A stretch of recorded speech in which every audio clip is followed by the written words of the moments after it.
Hi മക്കളെ, അപ്പൊ നമ്മൾ പഠിച്ചുകൊണ്ടിരിക്കുന്നത് 10ാം ക്ലാസ് ഫിസിക്സ് ആണ്, അല്ലെ 7ാമത്തെ ചാപ്റ്റർ ആണ്. നമ്മൾ കഴിഞ്ഞ ക്ലാസ്സിൽ പഠിച്ചത് എന്താണ് മെക്കാനിക്കൽ അഡ്വാൻറ്റേജ് എന്ന് പഠിച്ചു. അതുപോലെ തന്നെ സിമ്പിൾ മെഷീൻ എന്താണെന്ന് പഠിച്ചു, എത്ര ടൈപ്പ് സിമ്പിൾ മെഷീൻ ഉണ്ടെന്ന് പഠിച്ചു. അതുപോലെ തന്നെ ലോഡ് എന്താണ്, എഫേർട്ട് എന്താണ് എന്നുള്ള കാര്യങ്ങളൊക്കെ നമ്മൾ എന്ത് ചെയ്തു, പഠിച്ചു. ഓക്കെ, അപ്പൊ നമ്മൾ ഒരുപാട് കാര്യങ്ങൾ പഠിച്ചു. ഇനി നമുക്ക് അടുത്തതിലേക്ക് പോകാം. നോക്കിയേ, Do all simple machines have the same use? എല്ലാ സിമ്പിൾ മെഷീൻസിനും സെയിം യൂസ് ആണോ? നമുക്കൊന്ന് നോക്കാം അല്ലെ.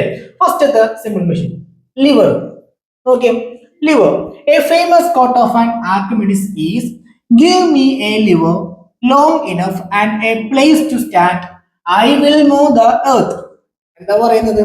എനിക്കൊരു ലിവർ തന്നാൽ, അതുപോലെ തന്നെ ഒരു പ്ലേസും തന്നാൽ, അതിനൊത്ത പ്ലേസും തന്നാൽ ഞാൻ എർത്തിനെ മൂവ് ചെയ്യിക്കാം അല്ലേ. അതൊരു കോൺഫിഡൻസ് ആയിട്ട് പറയുന്നതാണ്. പ്രാക്ടിക്കലി ഇത് പോസിബിൾ ആണ് അല്ല. പക്ഷെ ആർക്കിമിഡിസ് പറയുന്നത് എന്താണത്? അങ്ങനത്തെ ഒരു ലിവർ, ഒരു സിമ്പിൾ മെഷീൻ കൊടുത്തു കഴിഞ്ഞാൽ ഭൂമിയെ വരെ എന്ത് ചെയ്യാം, മാറ്റാൻ സാധിക്കും എന്ന തിയറിക്കലേ എന്ത് ചെയ്യുന്നു പറയുന്നത്. ക്ലിയർ ആണല്ലോ. അപ്പോ നമുക്ക് നോക്കാം. ഇവിടെ നോക്കിയേ, ഈ പിക്ചർ നിങ്ങൾക്ക് നോക്കിയാൽ കാണാൻ പറ്റും. ഇവിടെ നോക്കിയേ, ഇവിടെ എഫേർട്ടും ഉണ്ട്, അതുപോലെ ലോഡും ഉണ്ട് അല്ലേ. എഫേർട്ടും ഉണ്ട്, ലോഡും ഉണ്ട്. ഇദ്ദേഹം ഒരു എന്താ പറയാ കമ്പി അല്ലെങ്കിൽ റോഡ് കൊണ്ട് ഏർത്തിനെ എന്ത് ചെയ്യാൻ നോക്കണാണ്, മൂവ് ചെയ്യാൻ അല്ലെങ്കിൽ ഏർത്തിനെ എടുക്കാൻ നോക്കണാണ്. ആ ലോഡിനെ എഫേർട്ട് കൊടുത്തുകൊണ്ട് എന്ത് ചെയ്യണം, ഏർത്തിനെ എടുക്കാൻ അപ്പ് ചെയ്യാൻ നോക്കണാണ്.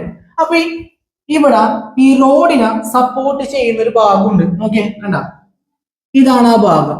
ആ ഭാഗത്തെ വിളിക്കുന്ന പേരാണ് ഫൾക്രം. എന്താണ്? ഫൾക്രം. ക്ലിയർ ആണോ? അതായത് ഇവിടെ ഉപയോഗിച്ചിരിക്കുന്ന റോഡിനെ സപ്പോർട്ട് ചെയ്യാൻ വേണ്ടിയിട്ട് ഇവിടെയുള്ള സെന്ററിൽ വരുന്ന ഒരു ഭാഗമാണ് ഫൾക്രം എന്ന് പറയുന്നത്. ക്ലിയർ ആണോ? അതുപോലെ തന്നെ ഇവിടെ നോക്കി, ഈ കോമൺ ബാലൻസിൽ നോക്കിയ ഇവിടെയും എന്തുണ്ട്, സപ്പോർട്ടിൽ എന്തുണ്ട്, സെന്ററിൽ എന്തുണ്ട്, ഒരു ഭാഗമുണ്ട്. അതാണ് അതിന്റെ ഫൾക്രം. കോമൺ ബാലൻസിന്റെ ഫൾക്രമാണ് ഈ സെന്ററിൽ വരുന്നത്. അതുപോലെ സീസോയിൽ നോക്കി, സീസോയിലും എന്തുണ്ട്, സെൻട്രൽ എന്തുണ്ട്, സപ്പോർട്ടീവ് സിസ്റ്റം ഉണ്ട്. അതാണ് അതിന്റെ ഫൾക്രം എന്ന് പറയുന്നത്. ക്ലിയർ ആണോ? നമുക്ക് കൂടുതൽ ക്വസ്റ്റ്യൻസ് നോക്കാം. Name the position that support the road used as the simple machine. ഇവിടെ നോക്കിയേ, റോഡിന് ഇവിടെ ഉപയോഗിച്ചേക്കുന്ന റോഡിനെ സപ്പോർട്ട് ചെയ്യുന്ന ആ ഒരു പൊസിഷനെ വിളിക്കുന്ന പേരെന്താണ്? ഫൾക്രം. എന്താണ്? ഫൾക്രം. ഇനി where is the fulcrum in common balance and seesaw? സീസോയിലും അതുപോലെ കോമൺ ബാലൻസിലും ഫൾക്രം എവിടെയാണ്? സെൻട്രൽ ആയിട്ടല്ലേ, അതായത് അതിന്റെ മിഡിൽ ആയിട്ടല്ലേ വരുന്നത്. അപ്പൊ എവിടെയാണ് അതിന്റെ മിഡിൽ? എവിടെയാണ്? മിഡിൽ. ക്ലിയർ ആണോ? ഇനി നോക്കേ, എന്താണ് ലിവർ? ഇവിടെ നോക്കിയേ, എ ലിവർ ഈസ്, നോക്കട്ടാ, a lever is a rigid rod that can rotate around a fixed point called fulcrum. അതായത് ഫൾക്രം എന്ന് പറയുന്ന ഫിക്സഡ് പോയിന്റ്, അതായത് ഒരു ഫിക്സഡ് പോയിന്റ്, ആ ഫിക്സഡ് പോയിന്റ് അത് വെച്ചുകൊണ്ടിട്ട് റൊട്ടേറ്റ് ചെയ്യാൻ പറ്റുന്ന ഒരു റിജിഡ് റോഡിനെയാണ് നമ്മൾ ലിവർ എന്ന് വിളിക്കുന്നത്. ക്ലിയർ ആണോ? അതായത് ഇപ്പൊ ഒരു ലിവർ, ഇതാണൊരു വടിക്കേഷൻ, കമ്പി എന്ന് പറയാം, റോഡ് എന്ന് പറയാം. ഇവിടെ എന്തുണ്ടാകും, ഏതോ ഒരു പോയിന്റിൽ എന്തുണ്ടാകും, ഈ ഒരു പോയിന്റ് ആയിരിക്കും ഫൾക്രം എന്ന് പറയുന്നത്. ഈ ഫൾക്രം വെച്ചുകൊണ്ട് നമുക്ക് ഈ റോഡ് എന്ത് ചെയ്യാൻ പറ്റും, റൊട്ടേറ്റ് ചെയ്യാൻ പറ്റും. നമുക്ക് എന്ത് ചെയ്യാൻ പറ്റും, റൊട്ടേറ്റ് ചെയ്യാൻ പറ്റും. ആ ഒരു പോയിന്റിനെയാണ് നമ്മൾ ഫൾക്രം എന്ന് വിളിക്കുന്നത്.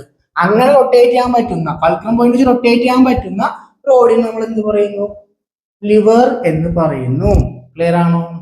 അപ്പോ നമ്മൾ മനസ്സിലാക്കേണ്ട ഒരു കാര്യം എന്ന് വെച്ച് കഴിഞ്ഞാല്, ഇവിടെ ഫൾക്രം വരുന്നത് നോക്കിയേ, ലോഡിന്റെയും എഫേർട്ടിന്റെയും ഇടയിലായിട്ടാണ് എന്ത് വരുന്നത്, ഫൾക്രം വരുന്നത്. ക്ലിയർ ആണോ? ലോഡിന്റെയും എഫേർട്ടിന്റെയും. അപ്പോ ഫൾക്രം എപ്പോഴും എവിടെയായിരിക്കും വരുന്നത്? ലോഡിന്റെയും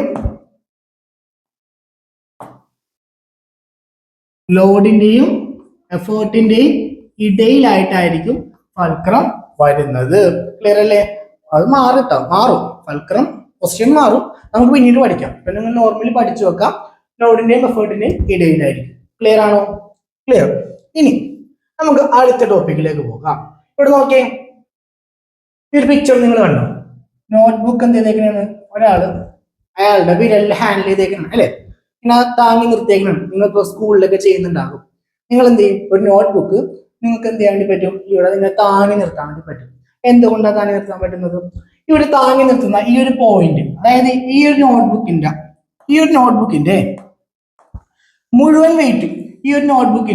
മുഴുവൻ വെയിറ്റും ഈ ഒരു പോയിന്റിലായിരിക്കും ചിലപ്പോൾ വന്നേക്കുന്നത്. ആ പോയിന്റിലാണ് നമ്മൾ എന്ത് ചെയ്യുന്നത്? താങ്ങി നിർത്തുന്നത്.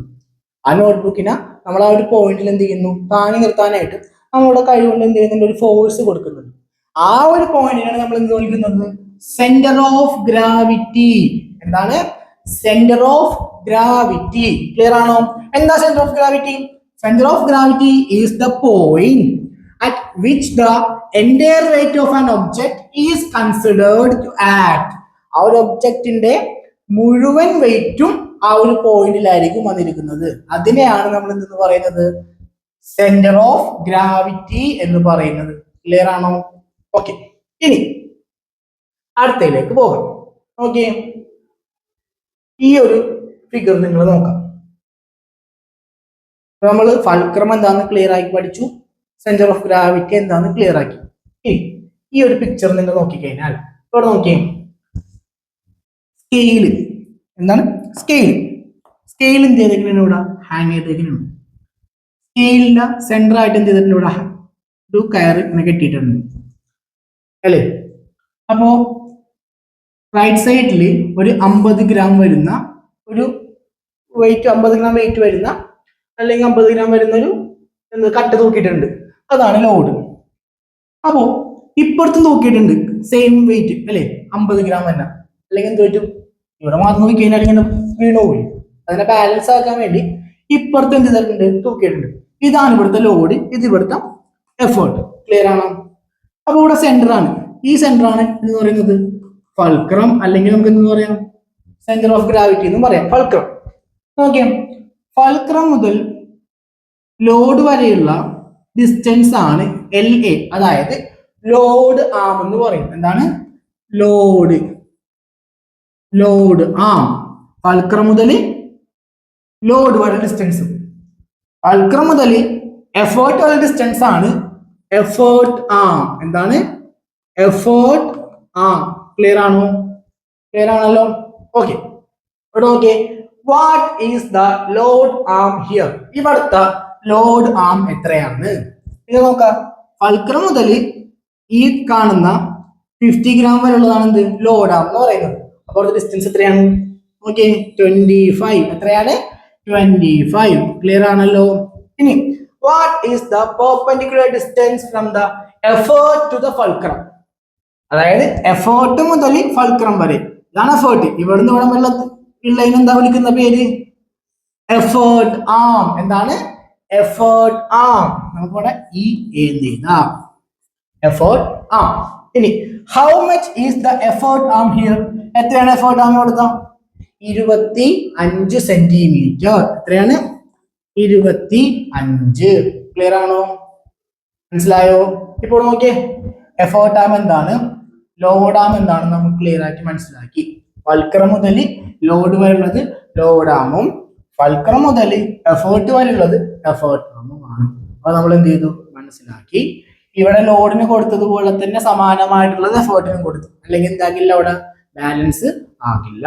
ക്ലിയർ ആണല്ലോ? ഓക്കെ, ഇനി നമുക്ക് അതിനെ കുറച്ചും കൂടി മനസ്സിലാക്കാൻ വേണ്ടി നമുക്ക് എഴുതിയ പ്രോബ്ലം നോക്കാം. നോക്കൂ, ഇവിടെ ലോഡ് ഉണ്ട്, ലോഡ് ആം ഉണ്ട്. അപ്പൊ ലോഡ് ഇൻറ്റു ലോഡ് ആം. ഇനി effort into effort arm, effort into effort arm, load into load ആമും, എഫേർട്ട് ഇൻറ്റു എഫേർട്ട് ആമും. ഓക്കെ, ലോഡ് ഇവിടെ 50 ആണ്, ലോഡ് ആം 25 ആണ്. ഇത് നമ്മൾ ഇൻറ്റു ചെയ്യുമ്പോൾ 1250 കിട്ടി. ഇനി എഫേർട്ട് ഇവിടെ 50 ആണ്, എഫേർട്ട് ആം 25 ആണ്. ഇവിടെ എന്ത് കിട്ടി? 1250 കിട്ടി. അപ്പോ ലോഡ് ആമിന്റെ ലോഡും എഫേർട്ടിന്റെ എഫേർട്ട് ആകുമ്പോൾ എന്താ ഇവിടെ സെയിം ആയി. ക്ലിയർ ആണോ? രണ്ടാമത് നോക്കാം. ലോഡ് 60 ആണ്, ലോഡ് ആം 25 ആണ്. 60 × 25 ചെയ്തപ്പോൾ എത്ര കിട്ടി? 1500 കിട്ടി. 1500. ഇനി ഇവിടെ എഫേർട്ട് 50 ആണ്, എഫേർട്ട് ആം 30 ആണ്. അത് ഇൻറ്റു ചെയ്യുമ്പോൾ എത്ര തന്നെ കിട്ടി? 1500 കിട്ടി. ക്ലിയർ ആണോ? അപ്പൊ ഇതും എന്താണ്? ഈക്വൽ ആണ്. ഇനി നമുക്ക് അടുത്തതും കൂടി നോക്കാം. നോക്കിയേ, ലോഡ് 70 ആണ്, ലോഡ് ആം എത്രയാണ്? 30 ആണ്. ലോഡ് 70യും ലോഡ് ആം എത്രയാണ്? 30 ആണ്. അപ്പൊ ലോഡ് ഇൻറ്റു ലോഡ് ആം 70 × 30 എന്ന് പറയുമ്പോൾ എത്ര കിട്ടും? 2100. ക്ലിയർ ആണോ? ഇവിടെ എഫേർട്ട് ഉണ്ട്, എഫേർട്ട് ആം ഇല്ല. നമുക്കറിയാം ഇത് രണ്ടും എന്താണ്? സെയിം അല്ല വന്നേക്കുന്നത്. ഓട്ടോമാറ്റിക്കലി ഇതും തന്നെ ആയിരിക്കും, സെയിം ആയിരിക്കും. നമുക്കറിയാൻ പറ്റും എഫേർട്ടും ഇൻറ്റു എഫേർട്ട് ആം എത്രയാണ്? 2100 തന്നെയാണ്. അപ്പൊ നമുക്ക് എഫേർട്ട് ആം കണ്ടിക്കാൻ എന്ത് ചെയ്യാം? ഈ 2100 ഡിവൈഡഡ് ബൈ 30. ക്ലിയർ ആണോ? എത്ര കിട്ടും അപ്പോ? 42.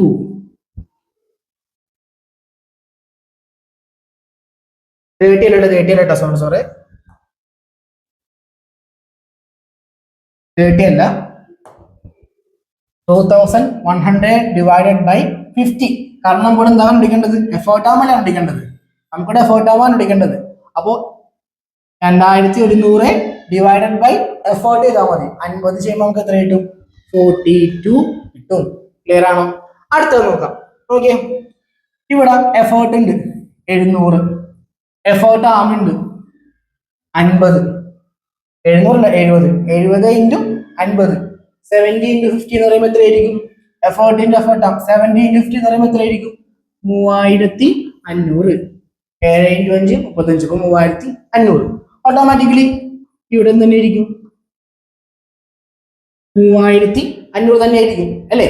അങ്ങനെയാണെങ്കിൽ നമുക്ക് എന്ത് ചെയ്യാം? ലോഡ് കണ്ടുപിടിക്കാലോ. ലോഡ് ആം എത്രയാണ്? 35 അല്ലേ?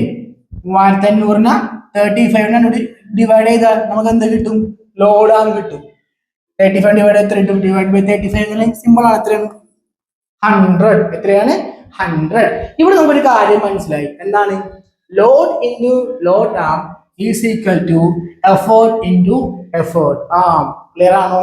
അതായത് ലോഡ് ഇൻറ്റു ലോഡ് ആം എന്ന് പറയുന്നത് എഫേർട്ട് ഇൻറ്റു എഫേർട്ട് ആമിന് ഈക്വൽ ആണ്.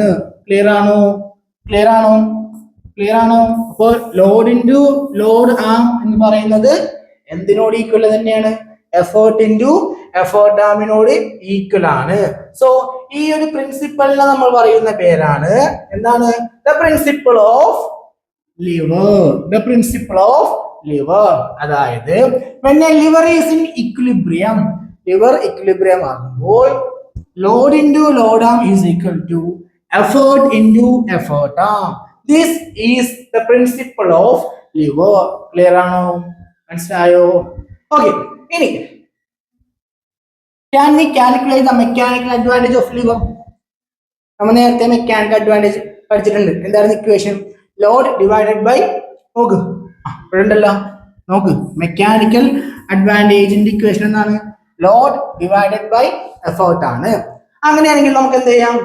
ഈ ഇക്വേഷനിൽ നിന്ന് ലിവറിന്റെ മെക്കാനിക്കൽ അഡ്വാൻറ്റേജ് കണ്ടുപിടിക്കാമല്ലോ. എന്താ ഇക്വേഷൻ വരുന്നത്?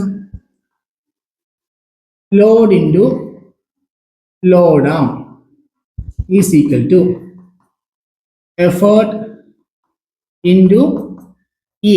എഫേർട്ട് ആം കേട്ടോ, effort arm. Okay, load divided by effort ആണ് മെക്കാനിക്കൽ അഡ്വാൻറ്റേജ്. എഫേർട്ടിനെ കൊണ്ട് ഡിവൈഡ് ആവില്ല. അപ്പൊ ലോഡ് ഡിവൈഡഡ് ബൈ എഫേർട്ട് ആണെങ്കിൽ effort advantage effort arm divided by load arm എന്ന് പറയാം. എന്താണ്? ലോഡ് ഡിവൈഡ് ബൈ എഫേർട്ട് ആണെങ്കിൽ ലിവറിന്റെ അഡ്വാൻറ്റേജ് കണ്ടുപിടിക്കുന്നത്, മെക്കാനിക്കൽ അഡ്വാൻറ്റേജ് കണ്ടുപിടിക്കുന്ന ഇക്വേഷൻ എന്തായിരിക്കും? Effort arm divided by load arm. Clear ആണോ? ഇവിടെ നിങ്ങൾക്ക് ടെക്സ്റ്റ് നോക്കിയാൽ കാണാം. കണ്ടോ? നോക്ക്, ലോഡ് ഡിവൈഡഡ് ബൈ എഫേർട്ട് അതിന് ഈക്വൽ ആണ് effort arm divided by load arm. അപ്പോ ലിവറിന്റെ മെക്കാനിക്കൽ അഡ്വാൻറ്റേജ് കണ്ടുപിടിക്കാനുള്ള ഇക്വേഷൻ ആണ് effort arm divided by load arm. Clear ആണോ? ഓക്കെ, ഇനി നമുക്ക് അടുത്തത് നോക്കാം. അപ്പൊ നമുക്ക് അടുത്തത് നോക്കാം. ലിവർ. ലിവർ ക്ലാസിഫൈ ചെയ്തിട്ടുണ്ട്. Okay, liver can be classified into three types based on the relative position of the fulcrum, effort, load. Fulcrum, effort, load. ഇത് മൂന്നിന്റെയും പൊസിഷൻ അടിസ്ഥാനത്തിൽ ലിവറിനെ മൂന്നായിട്ട് ക്ലാസിഫൈ ചെയ്തിട്ടുണ്ട്. ഏതൊക്കെയാണെന്ന്? First order liver, second order lever, third order lever. അങ്ങനെ മൂന്നായിട്ടാണ് classify ചെയ്തിരിക്കുന്നത്. എന്താണ് first order liver? If the fulcrum is in between the load and effort. ലോഡിന്റെയും എഫേർട്ടിന്റെയും ഇടയിലായിരിക്കും ഫൾക്രം. നോക്ക്, ഇവിടെ എഫേർട്ട് ഉണ്ട്, ലോഡ് ഉണ്ട്, ഇതിന്റെ ഇടയിലായിരിക്കും ഫൾക്രം വരുന്നത്. ഫോർ എക്സാമ്പിൾ, ഇടയിൽ എന്തൊക്കെയാണ്? Common balance. നേരത്തെ കണ്ടിട്ടുണ്ട്. കോമൺ ബാലൻസിന്റെ ഇടയിലാണിത് ഫൾക്രം എന്നത്. സീസോ നടുക്കാണ് എന്ത് ചെയ്യണത്? ഫൾക്രം എന്നത്. അതൊക്കെ ഏതായിരിക്കും? ഫസ്റ്റ് ഓർഡർ ലിവർ ആയിരിക്കും. ക്ലിയർ ആണോ? എക്സാമ്പിൾ ഉണ്ട്. കോമൺ ബാലൻസ്, സിസർ, കത്രിക. നിങ്ങൾക്ക് വേണ്ട കത്രികയില്, കത്രിക ഏതാണ്? ഫസ്റ്റ് ഓർഡർ ലിവർ ആണ്. അതുപോലെ സീസോ. ക്ലിയർ ആണോ? അപ്പൊ എഫേർട്ടിന്റെയും ലോഡിന്റെയും ഇടയിൽ വരുന്ന ഫൾക്രം. ഫൾക്രം അവിടെ ആയിരിക്കും, എഫേർട്ടിന്റെ ലോഡിന്റെയും ഇടയിൽ. അത് ഫസ്റ്റ്. ഫൾക്രം അവിടെ ആയിരിക്കും, എഫേർട്ടിന്റെ ലോഡിന്റെയും ഇടയിൽ. അതാണ് ഫസ്റ്റ് ഓർഡർ. ക്ലിയർ ആണോ? ഇനി രണ്ടാമത്തെ സെക്കൻഡ് ഓർഡർ എന്താ നോക്കിയേ. If the load comes in between effort and fulcrum. നോക്കാം, എവിടെയായിരിക്കും? മറ്റേ ഫസ്റ്റത്തിൽ നടുക്ക് ഫൾക്രം ആണെങ്കിൽ ഇവിടെ നടുക്ക് ഏതായിരിക്കും? ലോഡായിരിക്കും. അപ്പുറം ഇപ്പുറം എന്തായിരിക്കും? എഫേർട്ടും ഫൾക്രം ആയിരിക്കും. ക്ലിയർ ആണോ? ഫസ്റ്റ് ഓർഡറിൽ നടുക്ക് ഫൾക്രം, സെക്കൻഡ് ഓർഡറിൽ നടുക്ക് എന്താ വന്നേക്കുന്നത്? ലോഡ്. ക്ലിയർ ആണോ? അപ്പൊ ലോഡ് എന്തിന്റെ ഇടയിലായിരിക്കും? Between the effort and fulcrum. Clear ആണോ? Between the effort and fulcrum. കണ്ടോ? ലെമൺ സ്ക്വീസർ ഒക്കെ കണ്ടോ? ലെമൺ സ്ക്വീസർ ഒക്കെ അതിന്റെ എക്സാമ്പിൾ ആണ്. ക്ലിയർ ആണോ? ഇനി തേർഡ് ഓർഡർ ലിവർ, മൂന്നാമത്തെ ആണ് നമ്മൾ പഠിക്കുന്നത്. Third order lever. ഇവിടെ നോക്കിയേ, if the effort comes in between load and fulcrum. ഇവിടെ എഫേർട്ട് ആണ് എന്ത് ചെയ്യുന്നത്? നടുക്ക് വരുന്നത്. അല്ലെങ്കിൽ ലോഡിന്റെയും ഫൾക്രത്തിന്റെയും ഇടയിൽ എന്താ വരുന്നത്? എഫേർട്ട് ആണ്. ക്ലിയർ ആണോ? മൂന്നെണ്ണമാണ് നമ്മളിപ്പോ പറഞ്ഞത്. അതിൽ ഫസ്റ്റ് വൺ എന്തായിരുന്നു? ഒന്നാമത്തത് എന്തായിരുന്നു? മിഡില്, അല്ലെങ്കിൽ മിഡിൽ എന്ന് പറയാം, അല്ലെങ്കിൽ സെൻട്രലിൽ നടുക്ക് വരുന്നത് ഏതായിരുന്നു? ഫൾക്രമായിരുന്നു. അതിനപ്പുറത്തും എഫേർട്ടും ഉണ്ടാകും, അതുപോലെ തന്നെ ലോഡും ഉണ്ടാകും. സെക്കൻഡ് ആണെങ്കിലോ ഏതാണ്? ലോഡാണ് വരുന്നത്. സെക്കൻഡ് എന്താണ്? ലോഡാണ്. അതിനപ്പുറം എന്തായിരിക്കും? ഫൾക്രം ഉണ്ടാകും, എഫേർട്ടും ഉണ്ടാകും. ഇനി തേർഡ് ആണെങ്കിലോ നോക്കിയത് എവിടെന്നാണ്? നടുക്ക് വരുന്നതാണ് എഫേർട്ട് ആണ്. അപ്പൊ ഇവിടെ നിന്നാണ് എഫേർട്ട്. തേർഡിന്റെ സെന്റർ എന്താ വരുന്നത്? എഫേർട്ട്. അപ്പോൾ എന്തുണ്ടാകും? ലോഡും ഉണ്ടാവും, ഫൾക്രം ഉണ്ടാവും. ക്ലിയർ ആണോ? മനസ്സിലായോ? അപ്പൊ ഒന്നാമത്തേതിൽ ഫൾക്രമായിരിക്കും ഇൻ ബിറ്റ്വീൻ വരുന്നത്, രണ്ടാമത്തേതിൽ ലോഡായിരിക്കും ഇൻ ബിറ്റ്വീൻ വരുന്നത്, മൂന്നാമത്തേതിൽ എഫേർട്ട് ആയിരിക്കും ഇൻ ബിറ്റ്വീൻ വരുന്നത്. ക്ലിയർ ആണല്ലോ? എക്സാമ്പിൾ ഉണ്ടാവും. താങ്ക്സ്. ഐസ് ക്യൂബ് ഒക്കെ എടുക്കാൻ യൂസ് ചെയ്യില്ലേ? അത് ക്ലിയർ ആണല്ലോ?